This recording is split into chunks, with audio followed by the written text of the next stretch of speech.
Após o fim das eleições neste domingo, centenas de pessoas acompanharam a apuração dos votos em frente à sede do Tribunal Regional Eleitoral, em Manaus.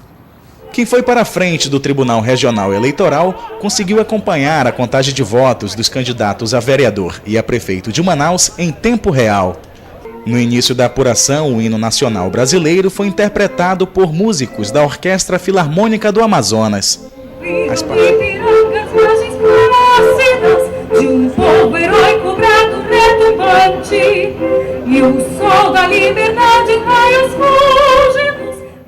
As parciais da apuração foram divulgadas no telão. A cada atualização da contagem, os correligionários se manifestavam.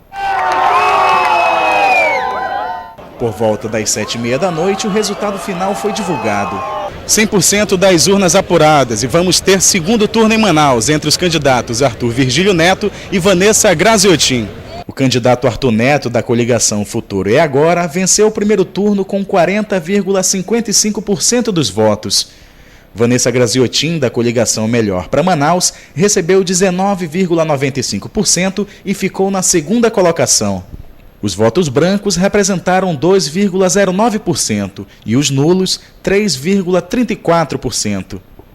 O número de abstenções foi maior que o registrado nas últimas eleições municipais. Neste domingo, 14,59% dos eleitores não compareceram às urnas, contra 13% registrado em 2008. O presidente do TRE Amazonas avaliou de forma positiva a eleição deste domingo, mas afirmou que para o segundo turno o transporte público deve ser melhor distribuído. Tivemos mais de 100% da frota, mas em algum momento essa frota ficou presa em razão do trânsito. E desde ontem, cerca de 15 toneladas de santinhos já foram coletadas das ruas de Manaus. A previsão é que o trabalho de limpeza dos garis termine só nesta terça-feira.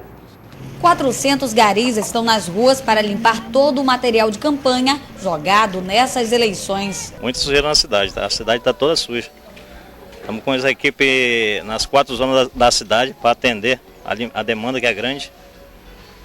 Estamos concentrados aqui com 50 pessoas nessa área e fora as avenidas, né? Temos 200 pessoas na parte da Zona Leste, Zona Sul, Zona Norte. Essa era a cena em frente às escolas, paradas de ônibus e até conjuntos residenciais. Milhares de panfletos, os chamados santinhos de candidatos, foram jogados nas ruas. Segundo a CEMUSP, a situação só não ficou pior em alguns lugares, porque esse foi o primeiro ano em que a Secretaria começou os trabalhos de limpeza antes mesmo da eleição. Nós tivemos aí em torno de 120 garis, divididos em 10 equipes, a pedido do desembargador presidente do Tribunal Eleitoral, né? Então, nós fizemos limpeza em mais de 110 colégios, então, nas imediações. Com isso, a gente acredita que contribuiu. Em 2 dias, já foram retirados cerca de 3 toneladas do santinho das ruas. Segundo o subsecretário, em todas as zonas de Manaus foi identificada grande quantidade de papéis e a maior dificuldade dos garis é retirar o material, que grudou no chão. E é um material, depois que molhado, ele gruda, né? Ele gruda no chão, gruda no asfalto, então dificulta a remoção. Então, a gente pede que a população também contribua, porque a gente viu que muitos santinhos estão na frente das residências também, contribuam com essa limpeza, ajude a Secretaria, entre em contato através do Disque Limpeza. Durante o dia de hoje, o trabalho foi realizado nas zonas Norte, Leste e Oeste, e à noite é a vez das zonas Sul e Centro-Sul. A previsão é de que todo o material seja retirado até essa terça-feira. A Polícia Civil fez um balanço positivo da Operação Lei Seca, que durante o fim de semana intensificou a fiscalização em bares e boates da capital. A venda e o consumo de bebidas alcoólicas em locais públicos estavam proibidos desde a noite de sábado, véspera de eleição.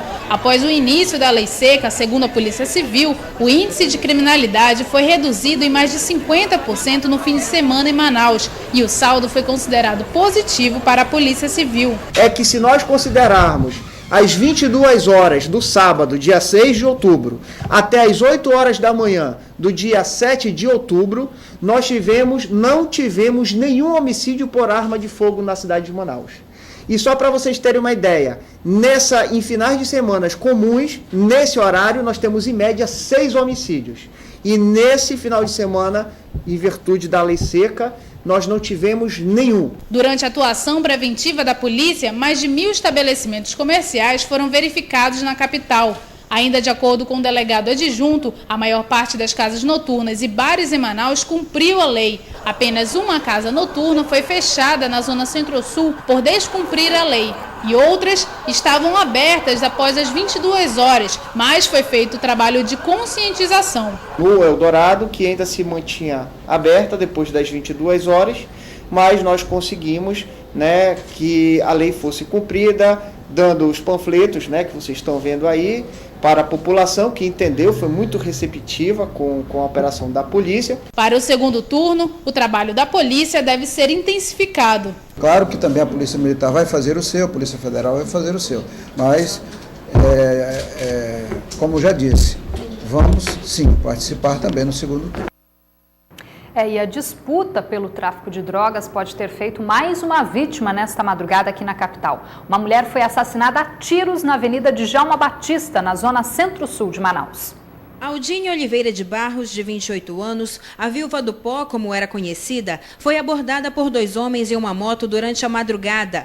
A vítima, que estava em um carro modelo Honda Civic cor prata, foi alvejada por 2 tiros na cabeça e morreu ainda no local. Aldine era esposa do traficante já morto Paulo Maceno. Ela era suspeita de distribuir drogas em Manaus que vinham de São Paulo. Os suspeitos de matar Aldine ainda não foram identificados. A delegacia especializada em homicídios e sequestros investiga o caso. No próximo bloco do Band Cidade, Teatro Amazonas será palco a partir de hoje de mais uma edição do Festival de Teatro da Amazônia. E ainda, na Semana da Criança, um projeto do SESC da capital pode ser uma boa opção de passeio que alia conhecimento com diversão. Que tal conhecer o corpo humano de uma forma diferente?